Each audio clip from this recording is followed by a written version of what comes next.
ጌታን ኢየሱስ ክርስቶስን ማመስገን እፍረት ነው እንዴ? ለምን ምናፍረው? ምን የሚያሳፍረን ነገር አለ? ገንዘብ የሰጠንን ሰው እኮ እናመሰግናለን። ከመቀመጫው ብድግ ያለውን ሰው እኮ እናመሰግናለን አይደል እንዴ? እኮ እኔ ለልጆቼ እሞትላቸዋለሁ አልሞትም። እናቴ ለኔ ሞታልኛለች አልሞተችም።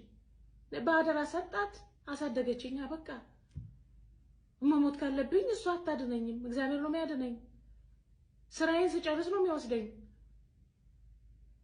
እንዴ።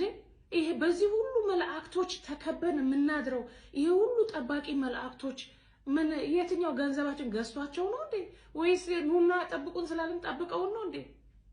እግዚአብሔር የሚወዳቸውን ልጆቹን በመላእክቶቹ ያስጠብቃቸዋል። አበቃ። ጌታ ኢየሱስ ክርስቶስ ድሮም ጌታ ነው፣ ዛሬም ጌታ ነው፣ ነገም ጌታ ነው። ካናደዳችሁ ያበሳጫችሁ፣ በቃ ምንም ላደርጋችሁ አልችልም። የሚያኖረኝን የሚጠብቀኝን እኔን ሲጠብቅ እስራኤልን የሚጠብቅ አይተኛም አያንቀላፋም ይላል መዝሙር። እኔና ቤቴ እግዚአብሔርን እናመልከዋለን። እኔና ቤቴ ኢየሱስ ክርስቶስ ጌታችን እንደሆነ እናውቃለን። በደሙ ተሰውረን እንደምንኖር እዚህም የደረስነው በእኛ ኤቢሊቲ ሳይሆን በጌታችን ኤቢሊቲ እንደሆነ እናውቃለን። ስንሄድም ስራችንን ጨርሰን ስንሄድም እሱ ጋር እንደምንሄድ እናውቃለን። ተራ ሰዎች እንዳልሆነን እናውቃለን። ለተራነት እንዳልፈጠረን እናውቃለን። ለክፋት እንዳልፈጠረን እናውቃለን። የዘላለሙ ንጉስ ኢየሱስ ክርስቶስ ክብር ምስጋና ላንተ ይሁንልን። እስትንፋሴ በምድር ላይ እስካለች ድረስ እየወጣው አመሰግናለሁ። አልገባኝም ነበር። የኔ ጌታ ኑርልኝ፣ ተባረክልኝ።